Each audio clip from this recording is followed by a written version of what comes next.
Yes. Yes. So here we are back live again. Hopefully back live again. This is Molten Chat. I'm Robin Vincent and welcome back to this irregular sort of live stream thing. I have with me this side, Tim Exile. I always do that the wrong way. We're here to talk stuff. Yeah. Do please, before we get started, just let us know in the chat that you can hear and see us, hear and see both of us.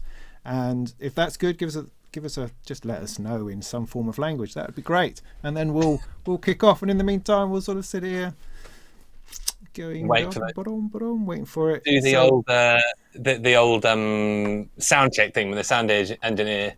When they're testing the mic, they're like, "What did you have for breakfast this morning?" And then you have to make up some really elaborate breakfast. Whereas, well, for this, this morning I had 3 types of cereal with a mixture of soy milk, goat's milk, cow's milk, and with mixed berries and anyway, that's not true. I didn't actually have breakfast this morning. No, I did. No, I did. I had a bowl of cereal. Anyway, but that's not enough for a sound check. So no, I suppose not. But I mean, David says we sound good. Looks and sound good so far. Thank you, Jim. That's great. So we'll start off. We've got a half dozen people coming along to view, and fantastic. Hello, half a dozen people. Yeah. Hi. We'll get started. So let me introduce you to Tim. Then he's someone I've known for a little while. He's kind of one of those people I put in that category of being annoyingly talented, as in he seems to have all these abilities to do stuff like create virtual instruments, which are extraordinary, make music, perform. He's now been writing some kind of funny app thing, and he also talks well, and I enjoy someone who talks well. You can end up having an interesting conversation with with no clue as to where it was going or where it came from. So that's what I hope to simulate this evening. Simulate or stimulate. Yeah. You can stimulate, I'll be simulating. Well, that'd be great. It's all that. So Tim, just give us your 2-minute bio or something as a good way to kick off. Right, no pressure. So yeah, well, I mean, you very flattering intro, thank you very much. Wow. So we're gonna start with the my sort of potted history. How I first got into music playing the violin. I loved the violin. I loved moving my body and making music. And when my body movement stopped, the music stopped. And I was always really kind of kinesthetically interested in sound.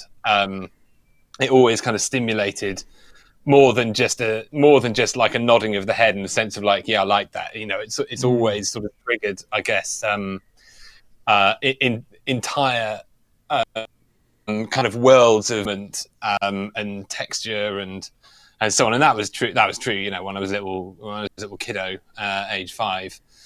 Anyway, so yeah, violin. Fell in love with electronic music when I was a teenager. The whole rave scene, that kind of thing. Learned to DJ, bought some shit turntables, modified them, broke them, then got into producing, spent a long time producing. And, I started out on a reel-to-reel tape machine, like a kind of Fostex R8, old big Soundcraft mixer and some shit external effects and a couple of synths, messing around, and then graduated to Atari on the Notator and then Cubase on a PC and then Pro Tools. And then, did some. This is more than 2 minutes. I realise. Sorry, you've got the less than potted. That's all right. I'll jump in at some point. Yeah, jump in at some point. So I'll try and kind of fast forward-ish to where I am now. So started to kind of release records. Started to get radio play. Remember John Peel played my stuff a bit. That must be awesome. That was awesome, and actually, I did have the pleasure of had about a 15-minute chat with him at Sonar 2003, the year before he died. So, and I was very, very glad. Yeah, it was John Peel's death. Well, there's a whole live stream chat about John Peel and the gap that left for the music world. Anyway, so and then I wrote. Released a bunch of records, did a few albums. The last album I released was 11 years ago now on Warp. And that sort of thing creeps up on you, though, that the yawning gap between one's last release. You just go, Yes. oh my God, it's 2005 on the back of this CD. Yeah, I know. Little things like that, and it just, oh dear, drives you nuts. Yeah, and it all starts with a little bit. Do you know what? I'm just gonna like do something else for a bit, and then you realise bit becomes a decade, possibly even 2 decades. I mean, I still. I mean, you know, right now. So I'll jump cut to now. So now I get to run Endless, which is this multiplayer music making app, and now and soon to be desktop app as well, desktop app and plugin, which is what we're running for a Kickstarter for, which I will probably occasionally plug every now and again, because that's the thing we're sort of promoting at the moment. But an Endless sprung out of well, you mentioned my Flow machine earlier. Oh, did you? Oh no, this is before the. Well, I mean, I'll jump in at this point then. Jump in. Yeah, I'm just waffling. to say that you strike me as someone who's dissatisfied with what you're doing, in as much as you are always pushing another thing forward. You're always, this is a thing. No, let's do this. It's like, because before we came on, we spoke about your Flow machine, which is one of the first things of yours I saw, which from my perspective was essentially a desktop full of MIDI controllers. With which you controlled stuff, and so you performed in kind of it was a live performance, but with MIDI controllers firing things that I could never actually see. It's probably, I'm guessing it was Ableton somewhere knocking around that you were manipulating. No, it's Reactor. So just in Reactor. Just in Reactor. So I spent about 2 years developing that patch in Reactor, and actually the way the Flow machine works is basically the blueprint for how Endless works. So actually, if you had a mess around and you see how the layers work and how the looping works and how the effects work and the resampling works, that's all pretty much lifted out of the Flow machine, and that, you know, the core of that workflow took I mean, sort of developed over a couple of years. Well, it always gave the impression that it was something that was in flux. You were developing, like you were bolting something else on and then something else in, and that was entirely fascinating. I mean, I've in my past did a lot of MIDI wrangling in trying to get controllers to work with computers, with other controllers and bits and pieces, trying to create some kind of system that worked. I mean, we used to sell, when I worked at Carillon, we used to sell a computer system with a guitar theme. So it sold with a Behringer FC 1000 foot controller that I MIDI mapped the living hell out of through IK multimeter amplitude and things like that. The idea being that a guitarist who knows nothing about computers, obviously, because they're a guitarist, would start it all up and just be able to play. And so I was very interested in seeing how other people wire these things together. How do you make them work? Because they can get fascinating, and you end up writing scripts, and you're writing all sorts of stuff, and MIDI aux becomes your best friend, and it gets crazy in there.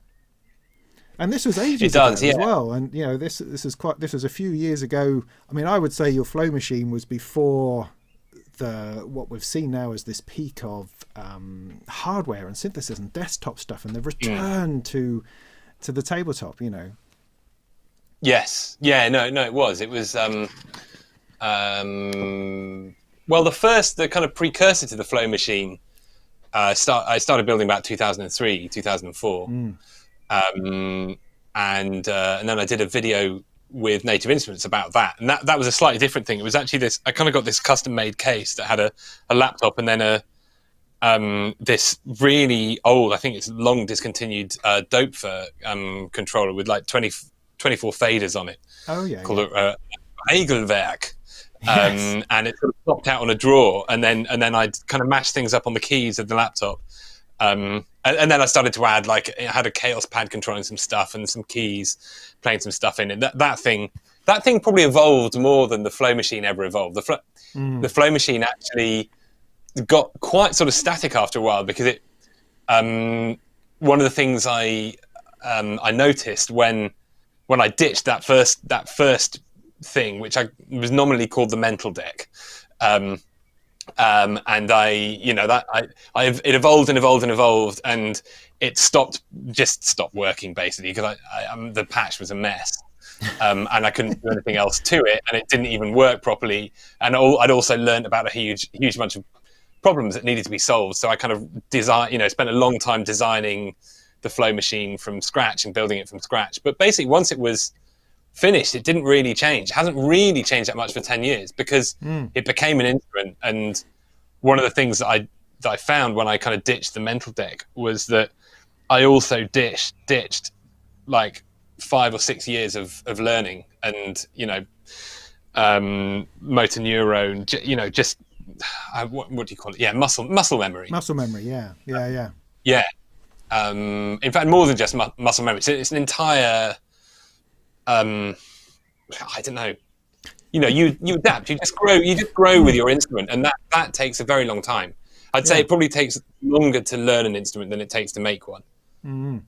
But that's a strange thing because that I see parallels of that with modular synthesis that many of us love these days, which is it does very much have an instrument vibe to it, and you, rather than I'm going to write a sequence or I'm going to start a project, you play with it like you would pick up a guitar or you pick up any other instrument, and you just sit there and you play for a bit, and every time you sit there and play you learn more and you acquire greater skills and greater ways of doing it and more nuance and a new idea and that kind of thing. And I haven't experienced, I've only ever experienced that with guitar myself. I've never experienced that in any piece of software, in any synthesizer workstation as such. I've never encountered anything quite like that, and I think that's perhaps where your flow machine is coming from. And as I say, it really feels ahead of the curve because we were very focused in the box in the early 2000s. The computer was everything. It was giving us all we could possibly need, and all we really needed was a little MIDI keyboard in the front. And that would be it. Yeah. Preferably a really, really thin one in silver. Yes. Like brushed silver, brushed aluminium, something like that. Oh, that'd be perfect. Yeah. And that's all we needed. The completely clear desk. Beautiful. It was in those days. But no, it wasn't to be. Because we all went, why are we stuffing everything through this? Why do I have to do everything through this bloody thing? Good Lord. Yeah. What were we thinking? Anyway. Well, yeah. It's interesting. It's really interesting that why that sort of era came about and why that era ended and why the era of sort of doorless jamming and hardware and doing as opposed to designing and producing, which is what that the peak of. I mean, Jamie Liddell described it to me years ago that the end of the sort of the late 90s, early 2000s was like the space race for sounds and techniques, and new everybody was thirsty, granular synthesis, and then new wavetable synthesis, and all these new ways of doing things and new ways of processing sounds that you could plug into your DAW and automate and compose and go on this ever evolving sort of labyrinthine Mandelbrot deep dive, and then at some point we sort of realized that we had more than just heads, and that actually there's something. Well, there's a communicative element to music, which is more than just broadcasting. That's more than just writing your grand statement and then sending it to the publishers to be amplified from 1 to a zillion, and that communication is more than that. It can be two-way, it can be multi-way, it can be part of a community. And I think that this is what's really interesting with how the modular synth community works is that it's very kind of multivalent and multifaceted, and there's no it's very hard to kind of segment people in the modular synth community into the manufacturers and the people who make the products and the people who play the music and the people who listen to the music that's made by the people who use the products. Everybody is doing every single bit of it, and some people may do a little bit more of other bits than less bits, and you have some manufacturers who are clearly running relatively large scale businesses around it, and it's sort of verging on the professional, but by and large it's one, two, three people in a making small runs of modules, and they'll also make the music, and they'll also support the nights, and they'll yeah, but it's like a work in progress. I mean, what you see in your community maybe is that you never see a finished piece of work. You see something which is oh look, this is something that I've done. I did this last night. I was a little bit drunk, and look, listen to this. And you go, no, that's really interesting. And he used that module and he plugged it into that one. Right, I'm going to give that a go. Oh, I don't have those 3 modules. Oh, I'll accidentally buy them. Right, I'll try that out. And then you present that on the internet, and it's sort of evolved a bit. And someone else goes, oh, that's interesting. I wonder how he did that, and then plugs that in. So we all become part of the process to a degree, because we have this this social collaboration in these little online communities, because we're viewing each other's workflow, we're viewing each other's little stages as we do stuff, which we would have never seen before. You wouldn't get a producer releasing a half-finished track going, what do you think? That wouldn't happen. Whereas we have all this strange forms of digital collaboration that we've not come across before, I don't think. Yeah, and it's wonderful. I mean, I think really to get a little bit abstract here, but I think really the modular synth community it's a social network, really. Above and beyond it. It's not really the most valuable output of the modular synth world is community and relationships. But what's really wonderful about the way modular works is it allows this very kind of storytelling based approach. And like you said, it's in process. Someone is a bit drunk one night, or goes off on one and tries this combination of modules, and then shares it on some Discord server or Facebook group, and then a bunch of people pile in, and there's some resonance with what they did, and then that sparks other people off. Actually, it's that kind of like branching and remerging that builds relationships, and actually and it's actually, when I say it's like a social network, it's the new kind of social network that we need now, that was actually destroyed by social media 1.0, where big companies came in and kind of like broke up small communities with deep relationships and said, right, now don't bother relating to your like 10 best friends. Now relate to the world. Go out into the wide ocean, build a worldwide audience, which was a very, very attractive proposition at the time, because everyone's just like, wow, so like I've got maybe 100 friends, but I could have 1 million friends. Like what? Like in like how could that not be better? But it's right. Like everybody, we're humans. We want more. We want to be bigger. We want to be shinier. Yeah. But actually, the externalities of that. Well, we see that playing out today in right across. We don't need to. Let's not go there. About the externalities of that kind of social network. But anyway, this is getting very, very out there. But I think there's something like politically, psychologically, and maybe even spiritually important about what happens in these kind of creative communities like modular synth. Anyway, sorry. Off my soapbox. That's true. Yes. No, it's true.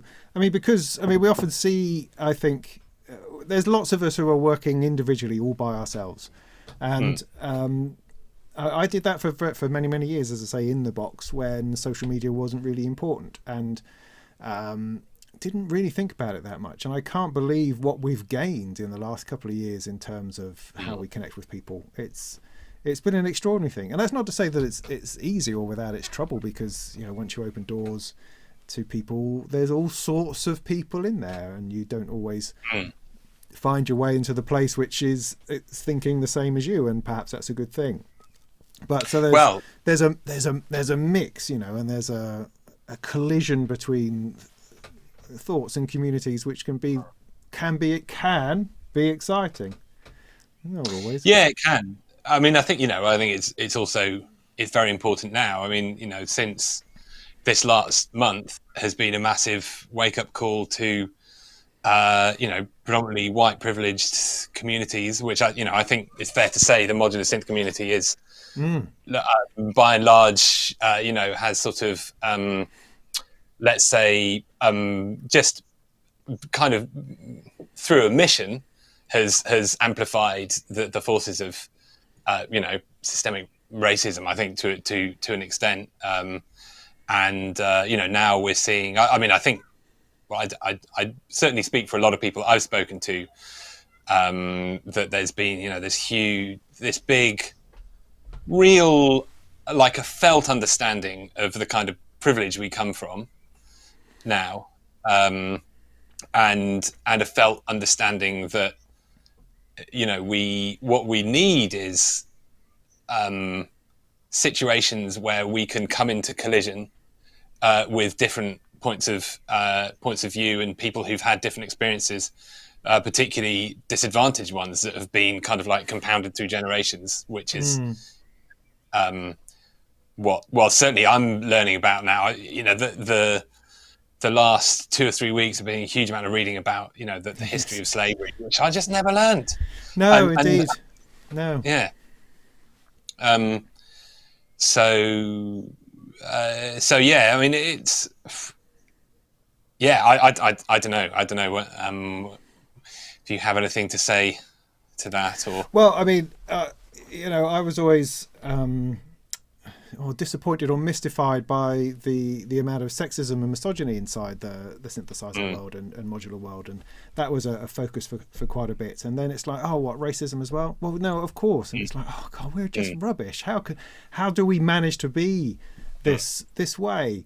And in expressing myself through my channel and through things like gear news and articles and bits and pieces, I am constantly baffled by the negative response that gets within our own community, and I find the negative response to what? Pointing these things out, or to supporting Black Lives Matter in this case, or for supporting women in modular and women in audio and things like that. In the past, I've had all sorts of abuse over that, and really, yeah, oh, absolutely, that's a real shame. I know it is, and as I say, it's baffling. I don't understand people's desire to do anything of the sort. It just boggles my mind. It's like, oh, there's an injustice. What can we do to make that better? That's the simplicity of my feeling. What can I do to make this a better place for more people? I mean, that's got to be a good thing. Yeah. And so absolutely. I mean, I certainly don't condone, or I certainly wouldn't want to brush under the carpet and left unaddressed that sort of sentiment. People who are just like, who are anti, who are against kind of taking measures to like bend the bamboo back the other way, to make things right. But I can, to an extent, I can understand it. Like, I know how it feels to have an entrenched position that you want to defend, even if that is kind of like more advantageous than the position other people are in. So I can understand it, but again, it's like at some point you have to go like, no, mate, that's not going to wash anymore. I mean, that definitely can't wash. Being overtly like, okay, I will actively oppose measures to say, make the synth community more welcoming to BAME and to women, etc. But then there's, I think, I find certainly in me, there's the passive side of it. And I think that's been the massive wake up call. Is just like, you know what, I haven't, it's all happened by omission. It's all the stuff that I haven't done. Yeah. And it's all the stuff that I've just conveniently, well, I mean, yeah, okay, yeah, I wasn't taught about how slavery, the history of slavery, but then nor did I bother to try to find out about it. No, because we're completely clueless. I mean, I say we as in white folks, and I can't help it that I'm a bloke and white, but I can help how I educate myself and how I engage with things, and I'm in charge of my own faculties in that regard, regardless of where I started off. And I think it's important to at the very least engage and be open with the idea that we have got this wrong and we need to. And I mean, as you say, it's like the last couple of weeks, because one would never consider one a racist, and then you suddenly realise, well, that's not enough to sit around going, oh, it's all right. I haven't done anything bad. It's not that. It's the fact that I haven't actively done anything good about it. I haven't actively taken steps about anything. For heaven's sake, I'm just fiddling about. But it's good. I mean, we're in an extraordinary time. I mean, every month it's like, go back a couple of months. Oh, apparently there's this virus, right? And then go back a month. Oh shit! Look at all this. People are rioting in the streets. And then this week, oh look, they've opened the shop down the road. So every month there's something extraordinary about to happen. You wonder what on earth is round the corner, Yeah, but I mean, this is where the sort of the mycelia of community,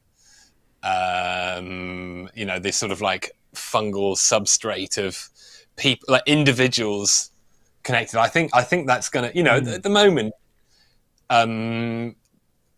Let's say that the modular synth kind of scene sort of emerged in a fairly sort of benevolent time where it was it was like a nice thing to have. Oh, isn't it? It's we could sort of like metaphorically sit around drinking cups of tea, going like, "Oh, don't we have nice modular synths? Aren't you a nice guy? Aren't you? This kind of stuff." Yeah. And but actually, forming quite resilient networks, and I think it feels like we're now entering a time where these resilient networks aren't just like a nice little sort of nice to have commodity. They're actually going to be at the core of like whatever needs to change, which we're still trying to understand, and however that is going to change, these communities will actually be at the core of it. So, we might have inadvertently made friends with a bunch of people over some VCAs. These friendships could actually go on to be quite transformative for our society, Oh, yeah, that's nice. I mean, a lot of modular, I think, came from people, I guess, of my sort of age, when you've kind of feel like you've earned something, and so you don't mind spending money on yourself, and so and so here we are with all these bits and pieces and stuff. It does come from a very gentle place, a gentle fall into music making, into rediscovering perhaps that we all have the potential to make sound and to manipulate sound and do interesting things with it. I think that is absolutely a global theme, that people have this creativity within them that they could express, and electronic machines, whether it's software or hardware, definitely enables people to find that creativity that perhaps a traditional instrument would not, or would seem out of reach. Whereas you can put a little bit of control voltage around and things start to happen. And I think that's a very universal, very human feel to something, I think, if it wasn't so expensive. Yes. Yeah, absolutely. Well, I suppose, that's I think also, but just before we before you hit the button to go live, we were talking about when we first met. When we first met in the face, which was at Super Booth, I think Super Booth 2017? Could be. Yeah, could be. Yeah. God, it feels like a long time ago now. And we still, like, we knew what we were building, and we kind of knew why we were building it, but we were still, asking a lot of questions and really trying to understand, that core kind of emotional motivator. Because I think, we already had quite a few sort of practical solutions to this and that up our sleeves, but we really wanted to understand what emotionally motivated people, and particularly like why was the Eurorack scene? Why is the Eurorack scene so? Why does it have the sort of quite distinctive qualities it does? And I think it's that being able to be keeping moving forward creatively, and not getting sucked into kind of energy sapping wormholes, which doors are really, really good at sucking you into an energy sapping wormhole where you can be up till 4 a.m. tweaking a snare, and you go to bed like frustrated and exhausted, and you wake up in the morning to find that snare is still shit. Or just not. No, it's not shit. It might be like 2% better, but it's still, what you should have done is just gone back and like dialed up a different snare. And you could have done that, on a piece of hardware. You'd just be like, no, the snare's not right. Dial it in. Oh yeah, that's good. Well, you need the next thing. You need the one snare. That's the thing. Who was it? Zoe. I can't remember now. I was reading something on Twitter saying that she just got this the M1 plugin, the Korg M1 plugin, and there's like the M1 piano, and you play it, and it fits perfectly in the mix, and it's perfect. In days before that, she would have spent hours and hours and hours flicking through piano presets to find the perfect piano. Yeah. Whereas the reason that it works so well is because people just turned it on and they used it, and there was no messing, no fussing. I mean, we definitely find that in modular and synthesizers as well. I mean, that's also something that's become very plain when you do synthesizer meets or modular jams and those sorts of things. When you meet in a pub back in those days, when you can meet in a pub, and you just make some noises and play a couple of things, and it doesn't have to be the right sound. You don't have to craft a patch to make that happen. You just bring along a bit of a noise and you start playing and you see what happens. And that's that is the antithesis of getting stuck in a door trying to iron out that hi-hat. And that's brilliant. Sorry, I'm just being attacked by a moth. Oh right. So we do keep skirting around this idea of collaboration. Yes, which is something that's very important to you. I can tell, right? But just to point, somebody mentioned in the offhandedly in the comments that when they've got a £4,000 computer and a £2,000 synth, then that's good for all the poor kids. But many things can be done just on a simple phone. They can, and that's one of the things that you're quite interested in, I understand. Indeed, yeah. So Endless. I'll do a quick. Well, let me get Endless. My Endless takes quite. Oh no, here it is. But it can often take quite a while to load up because I've got this bajillion jams in there. But well, in that case, I will throw something out just a tangent. Were you ever aware, or have you played with, or did you know about rocket networks? Was it something of your life experience? Yeah. It's recently retrospectively become part of my life experience because I've done a couple of streams with Matt Black from Cold Cut, and he was involved in Res Rocket. So he's been very supportive of Endless, and we've been doing a bit of a kind of like, this sort of like cross promo because obviously he's got Jam Pro, his app. Oh yeah. Which is a really, really great iPad app for kind of like sample triggering and manipulation and stuff like that. It's really, really good. And so he had something like that 20 years ago. I remember I used to demo Cold Cut. Was it Cold Cut VJ or something? I don't know. It was a combination of VJam, video sampler and sampler. It had chainsaws and stuff in it, I remember. And I was demonstrating that on the shop floor of Turnkey, like in 96 or something, 97. Yeah. Decades ago. Yeah. There's some things that we don't think we've come on, some things are still the same. Yes. No, Matt Black's been ahead of the curve for many, many years. And so he talked to me a bit about Res Rocket and Rocket Networks, and then I went away and did my research and watched the old video from Tomorrow's World in '96 with like Matt Black and all the other guys and Willie whatnot and Willie Henschel. Henschel was it? That's right. Yeah, who I ended up randomly sharing a TED stage with in like 2013 in Brussels. Oh, yeah. But I didn't at the time. Hadn't heard about Rocket Networks. Yeah. So the idea of collaborative music making, online collaborative music making, has been around since since the internet, really. Yeah. I mean, those people who don't know what on earth we're talking about, Rocket Networks or Res Rocket was this awesome idea, right? That you could jam online. You could play your music into Logic was the main platform for it. And this is when Logic ran on the PC, which tells you how long ago this was. And all the music was held on a server, and you shared a project, and you just added tracks to the project, and it appeared on the server and then appeared on your local thing. And this was over a dial-up modem. And I would have great fun putting guitar over everybody's techno tracks, because there was, it was mostly electronic music up there. So I'd just put power chords on and a bit of whittling, because it was public and open, and you could just join in and throw some stuff up. And it still blows my mind that this was on a dial-up modem that we would do this. And it sounded great. It was awesome. Yeah. And then DigiDesign / Avid bought it and just destroyed it for no reason that I can work out, which was very, very sad, because they couldn't work out how to make money. That was the end, I suppose, the end of it. And ultimately somebody said, we'll buy it off you. Great. That's awesome.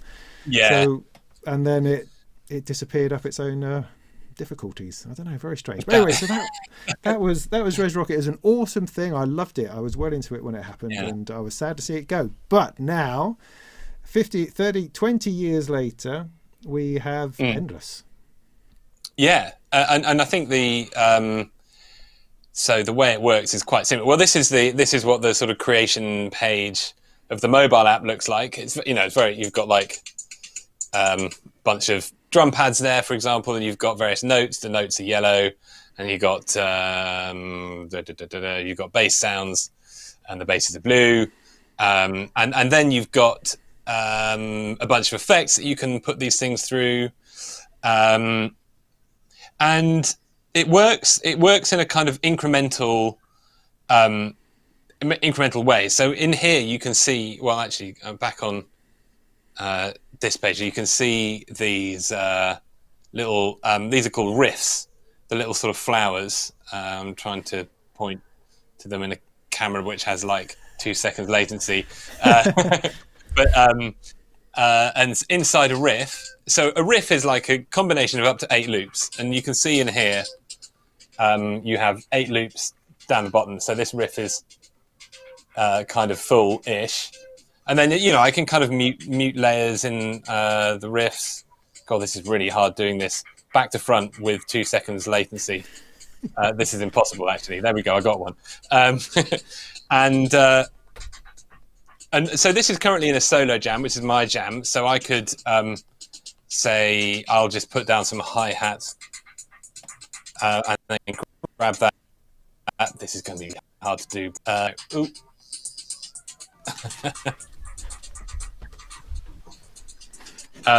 So I'm adding layers. Onto these riffs, and each time I add a layer, it makes a new riff, which is a little kind of like breadcrumb in a history of jamming.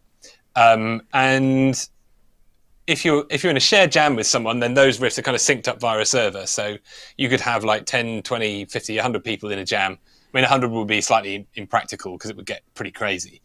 But 10 people can work pretty well. And you're just all sending these riffs, like adding layers, remixing layers, muting layers, bringing them in, changing levels, etc. But each time you do something and commit it, it gets shared with everyone, kind of like a chat room. And I believe it's very similar to the way Res Rocket worked. But now I suppose so. I mean, the beauty of it from my viewing of it, I suppose, is that it drags you in, because initially it's like, what on earth am I doing? So I'm just I'm on an uncomfortable phone with a non-responsive screen, and it's not laid out like a keyboard, but look, I made a little bit of a tune, and you hit, I can't remember what you hit, but you hit something and it loops around, and then somebody else takes that and adds something else to it, and you go, all right, so I'm going to add something to that, and you sort of go to and fro each other, adding extra things to it, trying to make it sound more awesome than the last guy. And so you are pulled into this almost quasi-competitive way of, oh, I'm going to add a fantastic bass line, listen to this. And then he takes your entire piece of awesomeness and just smears it with some effect all over the place. And you kind of, and so you rewind, you then rewind a couple of riffs and bring something back in again, and then add a bit more to that. And then it just builds and you lose time. And the whole time this piece of music is evolving and changing and stuff coming out of it. It's sort of marvelously addictive in that respect, in a positive way, because you feel like you're creating, and you feel, well, you are creating, and you're doing stuff and putting it out there. And I know that what's interesting about the new forthcoming version is that it sort of takes it out of the crampedness of the phone, at least from my point of view, trying to work in this small, very convenient but small format, and puts it in a place where you're more likely to have everything connected already, and in a space where you can see and breathe and relax and take it on a bit more. And map it to MIDI controllers, and run it as a plugin in your DAW, so you can use all your fancy plugins as a source for it, and then you can drag the riffs out into your arrange page. So if you want to get into composition land, you can. So where does it sit in the signal chain then? How does what? So if I've plugged my, okay, I've got a synth. No, so where? Yeah, where do you put it? Where does one put it? We would suggest that you put it on your master bus as an effect. Okay. And then you can use the channels in your DAW to set up a bunch of plugins, and then just like select through which channel you're playing in, and then just play. So you're basically using your DAW more as a source selector. Yes. Gotcha. And then you can play the different sources into Endless, which just sits there on your master bus. It doesn't color the input channel. It just passes it straight through, but you can then grab things out of that and layer them up as part of this looper. And does it bring the playback sort of past the input, on the other side of the input, on the output, before the? How do you not recording yourself, if you know what I mean? How do you hear it without re-recording that?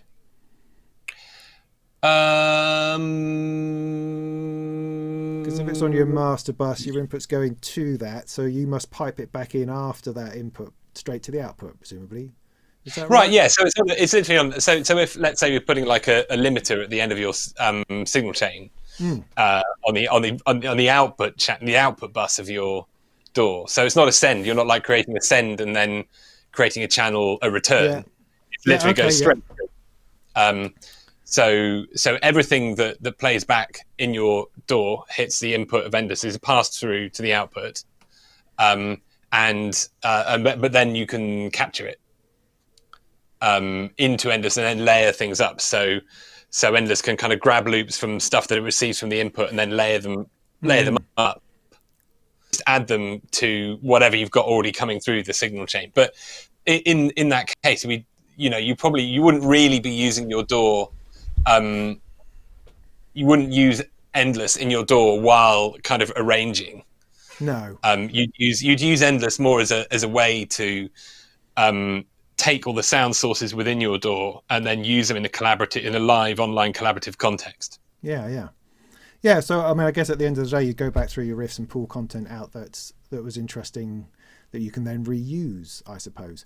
Could you see it as like a live performance looper? Is that another potential? Absolutely. Yeah.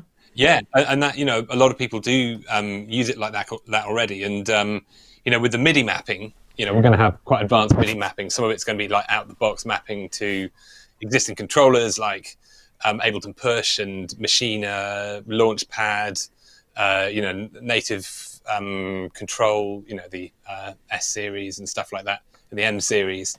So and also foot pedals. So you could use guitar foot pedal or MIDI foot pedal to control the looping. So you could just build a completely. It does proper live looping, like a live looper does live looping, and it's got extra functionality on top of it. So you've kind of got one way of thinking of Endless is like a live collaborative loop station with a whole bunch of like DAW style functionality, like quite deeply embedded in it. So you can do DAW like things with a looper, if that makes any sense. Mm-hmm. Yeah. And this is, as I understand, it's for Windows, for Mac at the moment. Is that the rollout at the Yes. at the launch? Yeah. So we're currently running a Kickstarter campaign. I should have sent you the link actually to put in the chat. Let me very quickly get you the link. Okay, I can do a little bit of help with showing that, but then I can't see it. Oh, there's Kickstarter. Is that a button? Oh, look, there it is. Da, da, da. Endless Studio, we're calling it, which is good.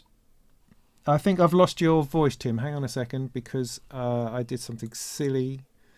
There we go. Sorry, when I put the web page up, I think I lose your audio because I haven't pressed a button somewhere. Oh, okay. So we missed whatever it was you were talking about, but I said lovely things about it. You did. So I just emailed you a link to the Kickstarter. Okay. So if that's pasteable in the chat, and we explain quite a bit more about what we're building. So depends on which so obviously it's a software project, which will take us some time to build. But a lot of it, the core functionality is all built already. It's basically what we built for the app. Yes. And we're basically repurposing it and adding a few kind of core features that you need to make it make sense in a sort of plug-in and standalone context. Will it still have its own internal sound engine and sample based? Yes. What's Yes, all of that. So all of that stuff will. Where we're moving towards is this kind of like cross-platform model where you can just use Endless on your phone or you can use it on your desktop, and it's the same kind of experience, just sort of optimized for each different platform. But what we're really introducing with the Kickstarter campaign is just a more pro a pro feature set, which will also actually roll out on mobile. So, currently when you jam on Endless, but because for most people Endless is free. There's a big free tier that you can use for free, and only a small percentage of people subscribe for the sort of super duper tier that gives you more sounds and an extra history of all your jams. But those are still they're 192K kilobit per second, so it's compressed audio. And obviously that's okay for a mobile app, that's okay when you're just like jamming and so on. But if you want to have access to this kind of way of doing things, but then use that in a professional context, you want to have lossless audio. But that, obviously that hits our servers. It's a lot of data it's a lot of data bandwidth and a lot of data storage. So that's going to be a more pro level subscription. It's going to be a tenner a month. So we're also introducing that with the Kickstarter. But I think the best Kickstarter deal, it is my job to have a sale at least time to time, is that, so we're actually offering lifetime subscriptions to the pro tier. So that's a tier that would be 10 quid a month. But we're offering it, I think there's still some early birds left for $199. And that, so let's say if you had the pro tier for 5 years, you used it for 5 years, but you got the lifetime deal, which will only ever be available on Kickstarter, that's like a 70% saving or something. So, we can only do that for a few people because we will ultimately lose money on it. Right. But we, it's one of the trade-offs because, it's a Kickstarter campaign. The software is not ready yet. It will be ready. We've got a really great team. They've already made a really great app, so we know they can do good stuff. And so we'll start shipping early versions of it in December. And, we're looking to launch everything kind of May next year. But Kickstarter people will get it earlier. And people who back us on Kickstarter will get it earlier.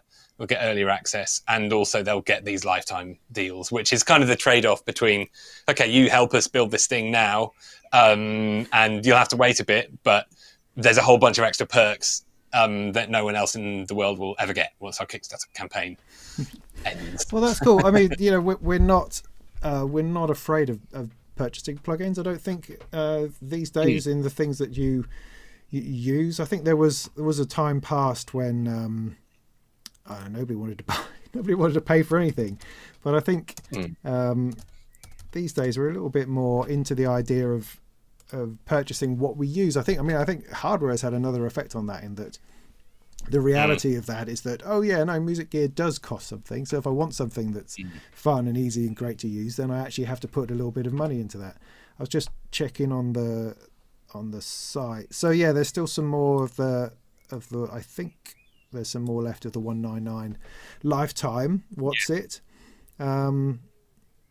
Otherwise, yeah. Do you get many? I mean, I did a Kickstarter a couple of years ago, and the old give us $1 just because you like us kind of thing. Not many people ever took that one up, but it's always nice. It's always nice to put in there. But otherwise, in the studio, 85 quid. 99, that's if you don't get into the early bird. So yeah, cool. So but you think as a general rule for the regular version would be like $10 a month for most people, subscription wise? Yeah. Okay. Yeah. That's for like the pro version. That so what you get with that, you get the sound library, so you get lossless audio everywhere. Everything you do is lossless. You get, for everything you do, you get a lossless history of all the jams. So it's basically like it's like an iCloud account. But that and that is also accessible from your phone. So everything is, you can hand off between any of your devices, from your desktop in the studio to your laptop when you're on the move, to to your phone when you're really on the move. And then you get our sound library, which we'll be adding to more and more. You also get the of course you get the app and the plugin, which you can buy for a one-time price, but the one you can buy for a one-time price, you can only use it with our free service, which is like 192 kilobits per second. Okay. And you can only access the last 100 riffs, etc. So right. It's just trying to like carve out something that's fair. That's sort of, it's hard. It's trying to hit those points. I think is really difficult. I mean, will there be a free plugin version, DAW plugin version, or is there always going to be a cost involved?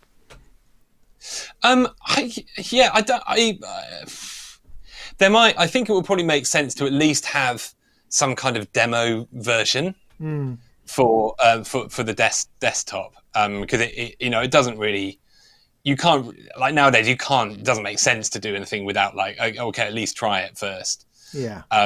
So there'll probably be some very basic free tier that might have the similar function of the phone, where you can just do some very simple stuff. Can you cross-platform it? So have someone running on Windows and somebody else doing it on their phone? Is that? Yes. That yeah, thing? absolutely. Okay. Because where my mind is suddenly going, because I'm right in the middle of one of these Zoom band projects where someone has this crazy idea. I know, right? We'll all just like play our instruments on our own home. It'll be easy, and it'll all just sync up and work in an instant. You'll edit it for us, won't you, mate? And I go, oh yeah, all right, okay then. So and it's been a lot of fun, and it is extraordinary. And actually, I was going to mention this earlier, is because the whole collaboration side of it is bizarre, because we start off with somebody playing piano to a click track, a very annoying click track, and singing the song that we're doing, and that is the only thing that's gone out to all of the musicians, and everybody else has played along to that with no reference to anybody else at all. So the result has been that everyone's just doing what the heck they like, how their interpretation of how this song should go, and it's strange but wonderful all at the same time, because as I say, no one is feeding off each other. It's a very strange form of collaboration. I mean, in fact, one of the things that's come out of it is I've got these two piano parts which follow the same thing, but because, as I say, they can't hear each other, they just go off in completely different places, and it's really interesting. And at the moment, I'm determined to have them panned left and right, and it's just going to be amazing, that particular bit. But I don't really want the other 16 musicians involved. I just want the piano bit. But apparently that's not how it's supposed to go. The other thing it's not supposed to go, I'm not supposed to redo everything, which is the other thing I desperately want to do. My perfectionism keeps creeping in and says, well, I've really got to redo, but no, because these are lovely people contributing their musical funness, and it has to retain that. I can't fake strings over the top and then drop a big beat in the middle. No, that's not how it was. So but anyway, I was trying to get to a position where one of the things that interests me about Rocket Networks and this technology is the opportunity to collaborate with other people, but in such a way as so I'm the producer producing a piece of work, and I'd like you to sing on my track or to play guitar on my track. Is there a potential of this sort of working in that way? Again, if they had the free version, I'm paying for it, but I'm just gonna, you load it up on your phone and you can sing along to my track, and then I can import that in. I mean, is that a place where you see it going? Because it wouldn't. Because I'm thinking suddenly it's going to become a bit more long form than the size of loop that you have in there. I don't know. I'm just thinking off the top of my head. Yeah, no, that's something that we get asked quite a bit. Like, can I spit 16 bars over a beat? You can. There are kind of ways around. Currently, it's like 8 bar. The standard looper is up to 8 bars, but you can kind of double it by doubling. You can set the bar length to 8/4, which essentially gives you 16 bars. Okay. And there are other ways to do it, but I mean, in terms of being cross-platform, you could be on your Windows machine in your big studio, and all you need to do is send someone the jam link. And they could pick it up on their phone, and they'd be getting your riffs. They'd be able to say you've got like a gorgeous VCS3, and you could be making VCS3 lines, and they could be like mashing up your VCS3 lines live on their phone with like a key masher effect. And then you get that straight away, or singing lines over it. It's completely cross-platform. That's not, we're moving away from this. We're going to have specific kind of solutions for all the devices that make sense on that device, but ultimately it's a platform that you can plug into from anywhere, be that like the deep depths of your mega studio to your pocket at a bus stop. Yeah, that's nice. It's a lovely thing, I have to say. I mean, as I said, the ease with which you can slip into it is remarkable. I mean, I've had my kids play on it, and it doesn't really take any effort to get involved in it. It takes a bit of effort to make things sound nice, as things always do. But just to play and just to engage in that idea, I think is remarkable. I'm really looking forward to the desktop version because, as I say, I'm more likely to have things properly plugged in. So I think I did a video, one of my live streams with it all set up, and I've got my phone plugged into some kind of thing that's trying to hold it on a stand, and then I got this filming here, and how do I show the screen at the same time as be able to press it? And then it's like, and then how am I going to plug anything into it in the first place? It does get a little bit hard work at times. Whereas just to have it there to be able to turn it on, as you say, kick some stuff out is it is quite brilliant. So I mean, you're funded, haven't you? I think already. We're funded, yes. It's going to happen. It's going to happen. No, it's definitely going to happen. Yeah. We obviously, like, the more we raise, the more we can do, the faster we can move. So and as a software project, it's definitely so we're still looking to continue to raise more, and we have good deals, I would say. Hopefully it's a good trade-off between backing something that isn't quite there yet, but once it is there, I think come this time next year, you'll be glad you backed us. God, that sounds like such a schmucky thing to say. This time next year, you'll be glad you backed us. Yeah, this time next year, Rodney. Yeah. This time next year, we'll have a desktop collaborative piece of software, Rodney. You and me. Yeah. This time next year, we'll be able to collaborate live on the internet from our DAWs. It'll be awesome. Yeah, it will. Be able to tap on my phone and everything. Oh, hang on, got a call coming through. Oh, sorry. I thought you did it. No, I never have calls coming through. That's just something that never occurs, I don't think. Yeah, it's very rare. It's a shame, I miss... It happened a bit, actually, right? Just when the lockdown hit, there was quite a bit, everybody just went a little bit kind of like, it's a new world. Let's find the craziest applications for all the technology we've never used in proper ways over the last few years. And I did things like I opened up a pub on Google Hangouts and I posted it on Twitter, and I ended up having like Sean Costello, Valhalla DSP showed up, but so did my sister, and like from Norway, and it was just like this complete random mix of people, and it was wonderful.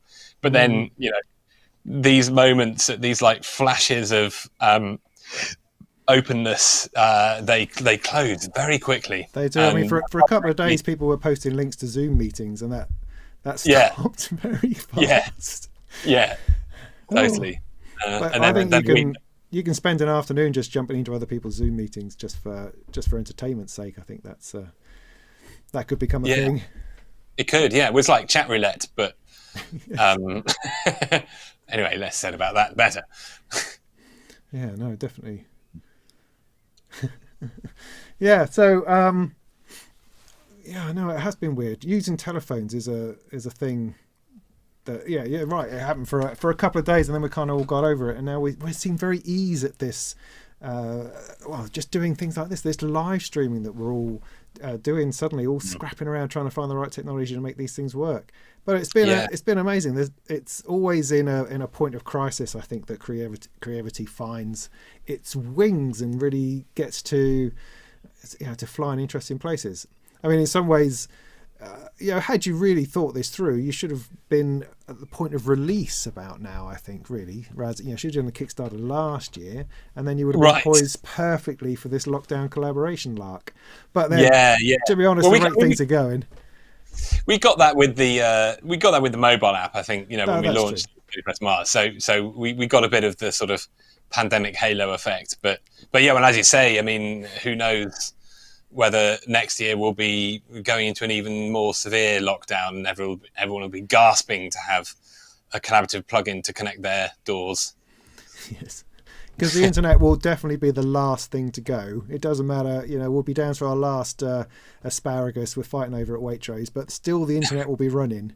That's the guarantee. That's what we hang on to. It is. Yeah. It's bonkers, really. Yeah. It's funny because we'd sort of been we were onto the live streaming thing before the pandemic even got started, or in terms of trying out. We've been live streaming collaborative gigs on Endless on our Twitch. So I don't know if you know, but we launched a record label a couple of weeks ago, right? To feature the music that had been made by basically bands who'd met on Endless and made music on Endless, and there's quite a number of them now making like pretty amazing music. We did a stream on Saturday with a band called The Skulls with a Z, who met on Endless, and they did this live stream, like improvised live stream on Saturday, and it was like being at like some crazy Future Sound of London gig that never happened. It was really, really good. So yeah, we started streaming these gigs on Twitch about this time last year, actually, as an experiment, and they were really quite magical. I mean, obviously it was a very small community, so we felt like we were the first people at the top of Everest. But yeah, so we before before the lockdown, we'd already planned to be doing a bunch of live streams. So we're just like, oh, this is going to be really novel. Like not that many people are doing live streams. And then, suddenly we sort of look, we're paddling to catch this small wave of live streaming. We turn behind it, fuck, it's huge wave of live stream crashing down on the shore of coronavirus. No, absolutely. I did this video review of the IK Multimeter iRig Stream, which is just a little box put into your phone and lets you do higher quality audio. That's simple. I was looking for this thing. Yeah. IK happened to just release it in like February, and I said, oh, perfect. Could I have one? And so I did a little review. And of course, it's my biggest video, I think, ever. And IK sold out within days. And everyone's shouting at me, it's my fault that they don't have any in stock anywhere, because everybody wants to live stream. It's just amazing. I mean, how have you found Twitch? Because that's a very much a gaming platform. Has it worked well for you? Yeah, it does seem to have worked well. Well, we kind of put a lot of our kind of resources into it. So when we send mailers out to our community, we always send a Twitch link out, and so when we stream, we use Restream. So we can stream to Facebook, YouTube, Periscope, Twitch, but we generally send people to Twitch. I'm not even sure quite why. It just, partly because I think there's something interesting about. There's a bit of almost a sort of ideological part to it that I like. I like the approach to creativity and communities that Twitch have, because the emphasis is very much on doing. It's about conversation. It's about creating communities around an ongoing thing. So it's very endlessly. Their whole MO is very endlessly by its nature, and also I think the way that they allow creators to kind of monetize. I freaking hate that word, monetize, but enter into a financial, a sort of a benevolent transaction with the people who get value from the things that they create. And they allow subscriptions and they allow tips and stuff like that. I mean, YouTube does allow that, but YouTube is still very much this it's a content and attention platform where you as a content creator spend basically much longer than the actual time of your creative content creating the content. Maybe you'll spend 100 times the length of your content creating the content, and then you push that out into this competitive ecosystem where you try and get attention for that content. And I think that's a very 20th century model. I mean, it's basically it's a digitized online version of a very old school media industry playbook, where publishers, broadcasters, film studios, cinemas, etc. Commission these big works. They're made by people who know their shit, and there are very few people who know their shit, and they get paid a lot for knowing their shit and creating the works that then get disseminated to the mass market. And it kind of undervalues, I think. Well, it's got its pros, which are that it leads to really amazing content. I hate the C word as well. I have a real problem with the C word. It's so demeaning to what the stuff can be. But the works, it leads to really high quality stuff. But it also leads to basically disenfranchising most of the population from their creativity. And which is what the music industry did before Edison recorded sound. Music was a thing that we came together to do, and it was right at the center of our communities. It was a big cohesive force. It was kind of harking back to what I was saying earlier about the modular synth community is very much one of these old communities where everybody was pitching in from every angle, and the roles weren't so fixed as you didn't have the creators and the consumers. Yes. And anyway, sorry, this is another long waffle, but Twitch, I think the way Twitch, I mean, I'm not so fussed about the gaming stuff on Twitch, and that'll do its own thing. But their general philosophy, I think, is creating communities through a creative process. And I don't think that is emphasized as much on YouTube or Facebook or Twitter. It's still very much like trying to get your eyeballs, which, I mean, obviously Twitch wants to get your eyeballs as well, but it kind of wants to get, it's like, here's a thing, what next? Rather than here's a thing, here's a thing to buy. Yes. I mean, I think that maybe the differences that I see is that YouTube is very much about creating a program. I'm going to put together a program and I'm going to put that online for people to watch at whatever time and place they see fit. Whereas Twitch being a live streaming platform, it is, it's happening now. So what's happening now? Although you can catalogue all what you've done so far.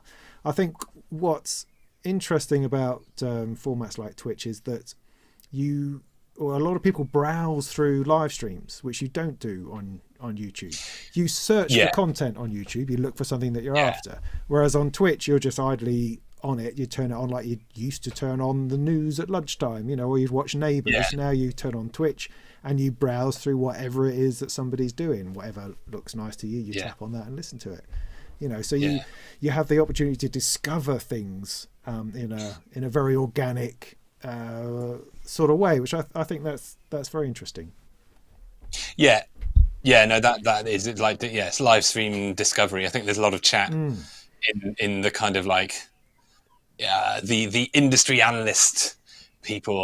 There's a lot of chat in those circles about live streams and discovery, because it's hard to build an audience through, like, to get discovered as a live stream. Well, it's the same game, man. It's the same game as it's always been. How do you get anyone to look at your stuff? How do they buy your T-shirt? How do they pick up your record? How do they look at your live stream? It's difficult. I don't know. I don't know. I've still no idea. I mean, I did look at Twitch a couple of years ago when I first started doing live streams, and I set up an account, and my light's gone off. I'm just going to cope. And I just thought, I don't know anybody who uses it or looks at it, and it would be too hard. Because at the time I felt there's no music on here whatsoever. It's all gamblers, and there surely must be space for making some tunes, and people then discovering that and finding that would be an interesting thing. But it was just too enormous, I think, for me at the time. But it did, absolutely saw the potential of what that could be. The other thing I saw recently was Mixer, which is Microsoft's Twitch alternative. And they did this gig a couple of weeks ago with a band or a woman called Jade, something I can't remember. But what it was they did one of those Zoom band things, but it was actually live. And they were in different places, and the latency was low enough for them to actually perform. So it appeared, as best we could work out, to do it live. And this is what they were pushing. And this is all a Microsoft UK gambit. And called resurfacing, lots of different plays on words there, but it was nice, and it seemed to sort of work. And we're sitting there, lots of people in the chat going, how are they getting this to work? How is this working? I mean, normal punters going, yay, and us sort of technical heads going, well, this shouldn't be working. This isn't actually how it works. I know everybody thinks this is easy, and actually no, you can't do it. All the ones you see on Twitter and Facebook are all post-production. You can't actually do it. And here they are, but it is actually doing it.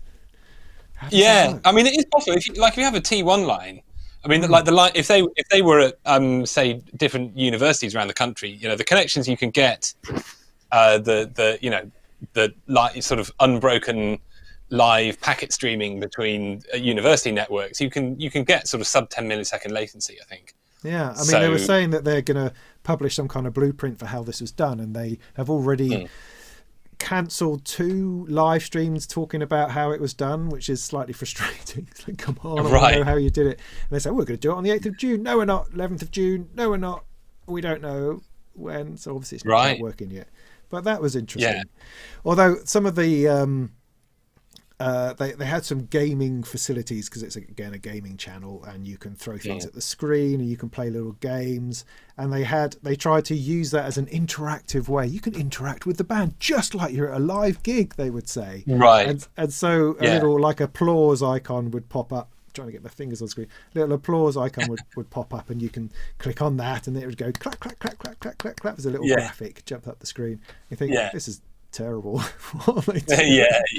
But apparently the musicians can see that happen and go, ooh, like this. I guess if someone like puts a thumbs up in the chat, it's kind of that kind of vibe, but somehow more interactive. I don't know, but there's only so much you can do with it. There is. I mean, I've always wondered. I mean, like VR has been trying to do this for years. Trying to kind of find VR analogs for everything that happens in the real world. And I'm more into like, well, it's a different world. Like, virtual reality is a different world, and like, make it different, make it special, make it something just like completely, that you couldn't achieve in the real world. Like, why spend years building this really incredible technology just to like make a shit replication of something that's really good? Yeah. It's our lack of imagination, I think. One question I had actually on the Twitch is that, because thinking about the collaboration aspect, so if you've got two people endlessing, yes, is that become a verb? Do you feel happy with that? I don't know, but yes, anything. Well, jamming. They sort of refer to something like jammers. Endlessing. I mean, the world. Also S, like E with 3 S's, has become a prefix and other things. So we have S gigs. So when a band does a show on Endless, like with multiple players, those are called S gigs. And also if you fall down the rabbit hole and get like completely engrossed in Endless, that's called, people say that you've fallen down the S hole. Okay. So I can see that. But I'm guessing that if you've got two people on screen in a live stream, it can't be synced. The audio's not synced as such, so you can't hear both of them at once. You have to have like a oh no, I was going to say master. Now I don't know that's a term that I can use anymore. At least I'm trying to develop my own language in order to cope with these sorts of things before people go, what? Anyway, you have to have something which is in charge and is the source ultimately that everybody listens to. How do you handle that?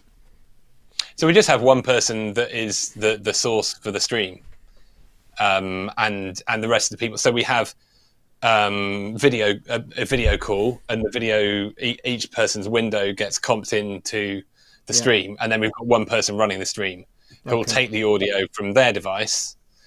So the downside is that you can't actually see the other people. You can't hear what they're doing live. Yes, but you do hear this. Obviously, as soon as they commit a riff, within a few hundred milliseconds, that riff's then playing back on the source streaming device. So, that kind of works. It does, yeah. No, I mean, I've watched them, and it does. I was just interested on how that works itself out. I was also interested to see how many people are using live instruments. That I was quite surprised, purely because that seemed like a little bit of a faff. But then, if people are up for doing it, then that's great. So there was a lot of bass guitar going in, a lot of other real live instruments and stuff being jammed with, which is great. Great to bloody. Sorry, lefts. So where to now? What I mean, because this is over now. Obviously, we've done it to death of Endless. What's next? Or are you going to be flogging this old horse for another while yet? Yeah, I mean, Endless. There's definitely something of kind of my life's work to Endless. I think. Fair enough. No, there's still a long way to go. I mean, I feel that we've only really built like 10% of the things that we want to do. I mean, interesting. What we're really, so at the core. So an analogy that I draw especially if I'm talking to more kind of like businessy or investory people, is like trying to draw the analogy between to football. And I think what's really interesting, football is one of the biggest cultural movements in the world. And I say cultural, like it is actually, it's a sport, but it's a very big cultural movement as well.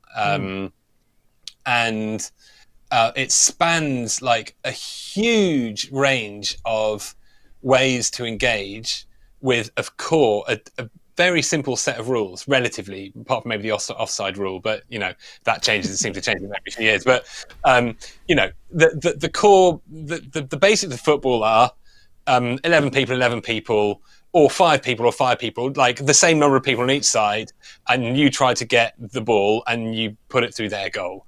And then there's a few nuances to that, but it's really easy to understand, and it's such a simple format that can, at the sort of the bottom, there is no barrier to entry to football apart from like having a ball to kick around. You can start to get your skills together with a bunch of mates. It's free. And then maybe you could join a club, maybe get some lessons, and you could sort of go up and up and up and up and up, and then you've got this sort of upper echelon where you've got this ridiculous, huge, like multi-billion-dollar industry, these huge stadiums and footballers and obscene amounts of money and stuff like that. And all the way through that, you've got something incredibly like democratic and open source, and then at the top end, something almost like kind of obscenely capitalist. But you've got this entire, the simple game of football runs through the whole thing. So, what we're really trying to do with Endless is that this kind of the core workflow, which is relatively simple, and it's quite simple with a device like this that most people have in their pockets now. We'll get to Android soon. Well, oh, as good. soon That as keeps we can. getting asked, but keeps popping up. Boing. Android. Yeah, Android is hard. Anyway, that's a whole other story. But we will get to at least the most recent, most powerful Android devices we'll get to at some point. But anyway, point is, it's a simple way to make music together, to make music on your own or together on a device that you have in your pocket. But that same workflow is equally applicable in like a massive studio with super high-end synths. And that workflow can be used to collaborate with whatever superstar you want to collaborate with. And what's beautiful about that ecosystem is that you have these kind of like the people who are really amazing at it at the top, which is a skill also. It's not about content, it's about skill. So, footballers don't make money from selling their content. They make money from selling their skill and getting really good at it. So, when you go to a football match, you go to a football match because you don't know the outcome and you're excited to know what it is. Whereas if you go to a gig, you know the outcome. You know that they're going to play their biggest hit as the encore, and you know that you're going to know pretty much all the songs unless you haven't listened to their latest album. It's almost completely different. One is a very kind of almost prescriptive performance with a few variations, and the other one is like, I want to know what the hell, I want to see these people use their skill, use their creativity, and so it's like shining that light on music making really, and then creating an ecosystem. Yeah, it's like reframing the sport and then creating an ecosystem to where people can get inspired to kind of like take it to the next level, to the next level, to the next level. What's interesting in what thing that pops up in my head is that I've often seen football crowds as almost like a spiritual experience. I mean, I'm a person of faith. I move about in strange, weird religious circles that you don't want to hear about. But one of the things well, I do actually, but maybe another time. I do. But I'm very interested in stuff, but another time. Yeah. Yeah, totally. But one of the things that's often talked about is spontaneous worships, the spontaneous outpouring of either emotion or connection or something that spontaneously comes out, and a football crowd does that in spades. You can sit there, or I have sat there at Carrow Road, for instance, at Norwich, which is our nearest team, and there's not a lot of excitement to be fair, but when there is excitement, songs start from nowhere. Nobody knows who starts the song. It just emerges. It comes out spontaneously, emerges from the crowd, and chants and ripples of stuff and things moves about in this body of people in reaction to what they're seeing, and it's an extraordinarily worshipful experience somehow. At least I can draw that analogy through my experience of these things in a church context, and it's fascinating. And I think that feeds in interestingly to what you say about seeing music in that way and how it's created, and how then the people around that creativity have the opportunity to spontaneously react to it, and that you wouldn't do so if it was so scripted as a gig normally is. No, it's interesting. You know, it's interesting to hear you use the word worship as well. I mean, I think this there's a really great. So, you know, I also I'm involved with a Buddhist group, and so that, you know, these things are also. I've always had a need for that way of framing things. I've tried to not. I've tried to be an atheist. It just didn't work out. Or I've tried to just be, you know, I don't know. But there's something about, you know, the mythical and surrender and worship. It's like I kind of crumble without it.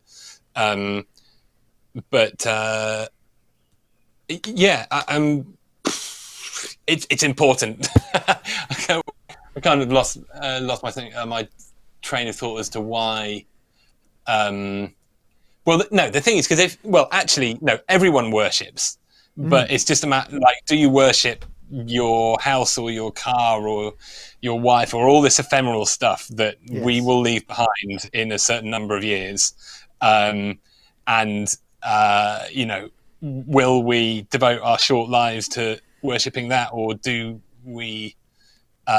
You know, when I say worship, there's an element of like surrender. You know, you surrender to these things, you give yourself to these things, you allow the allure of these things to like overcome your will, and overcome your sense of self, and you know, you sort of die to them. And it's like, do you want to die to money or beauty, or do you want to die to something much greater than that? You know, and that's where I think, you know, I'm big into ritual as well. You know, I find that the you know, Buddhist rituals that I've been involved in are always very massively powerful and transforming. And I'm sure, it sounds like you've had very similar experiences. It's fascinating. I mean, I think it's often about placing power outside yourself and sort of acknowledging that my power is actually small compared to what I can actually achieve.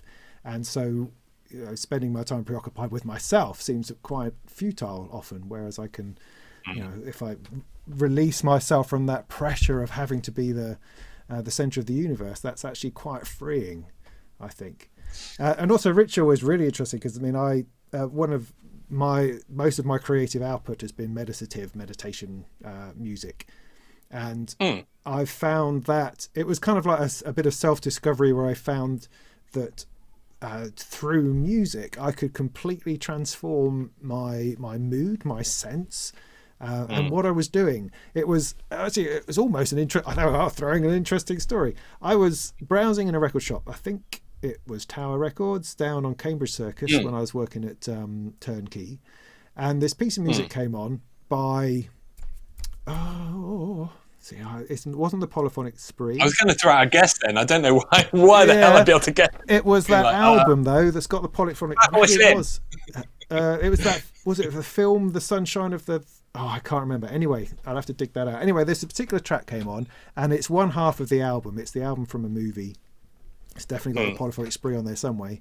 And it goes on for like half an hour. And it's just this repetitive thing that goes over and over and over again. And I think the guy put it on, they had to go and do a job, you know, and then the thing was just left. But the whole record shop changed. There was something from this kind of busy, aggravated place. Everyone's flipping through records or CDs, I think it was more likely at that time.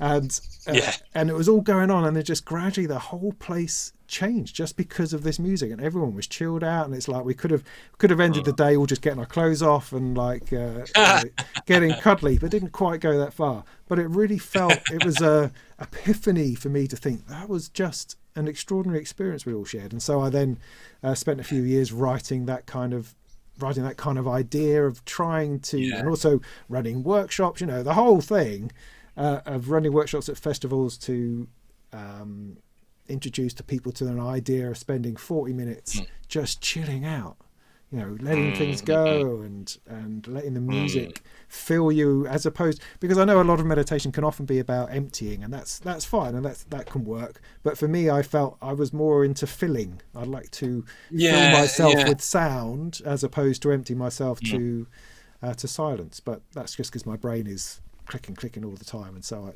I find that better. Yeah. No, good. Yeah. I'm wondering, because when we were talking about this, we said, let's just do an hour. I'm tired, and you've got bad back.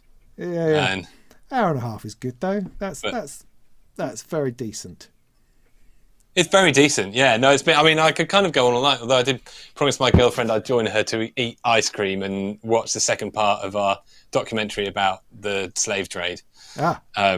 So yeah, we should go and do that. Yeah, she'll probably go and do that.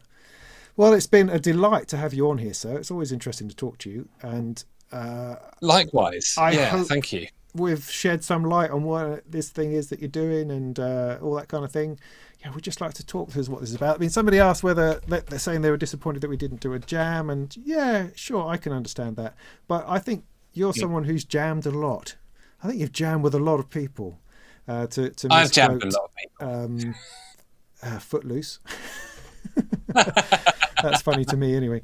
But so I thought I'd give you a night off. You know, you don't have to worry about that kind of thing, trying to be creative. Let's just have a chat about it. But maybe we can hook up and do a jingly jangly thing some other point. Yeah. No, I mean, it was actually, I did appreciate having a night off. Night off jamming. It's nice to just have a natter actually. You know, it's been a full on. You know, we launched, obviously we're working super hard up until the launch of the app on the 31st of March. And then we launched a Kickstarter 2 months later. And there's all sorts of other stuff involved with like running a company and keeping people happy in the background. So it's, you know, it's pretty full on to do with the holiday. No, I'm sure. No, definitely. Well, you take care out of there, sir. And you, sir. Look after yourselves and don't work too hard. And so, and hope that back gets better. Yeah, I'll get there. This is people out there who have been sending me some lovely messages actually regarding my back. I do appreciate all the kind warmthness that people have been sending me and advice on yoga and other bits and pieces. I am stretching, I promise, and I'm taking pills, and it's been all right. I feel like I'm going to get up and I'm not going to fall over, so that's a good sign.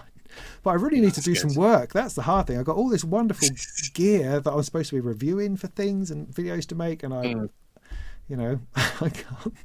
can't really cope with it, which is a shame. But never mind. But all right, just a quick word on what's coming up before we go is that next week, I think the 24th, I've got Finley Shakespeare patched in. He's the guy, I think if I've got the right guy, he's the guy behind Future Sound Systems, and he's a musician and performer, and he does the particular thing that I'm fascinated in. He does modular and singing, and it's fantastic. So not many people do that. Most people modular, but he actually has something to say, and that's interesting. He's like the Billy Bragg of modular, I would say. And so that's going to be interesting. I have that coming up, and I also have Helena. Oh, I didn't practice her surname. So I have also other people coming along soon as well, which I'll tell you about when it happens. So that's coming up. Nothing else planned at the moment, just depends on the quality of my back and ability to do stuff. But thanks for joining us in the chat and everybody else. And got any questions, do send them to me, and I can always post them on to Tim to answer at some other point. And yes, Android will be along at some point. Yeah, stop asking.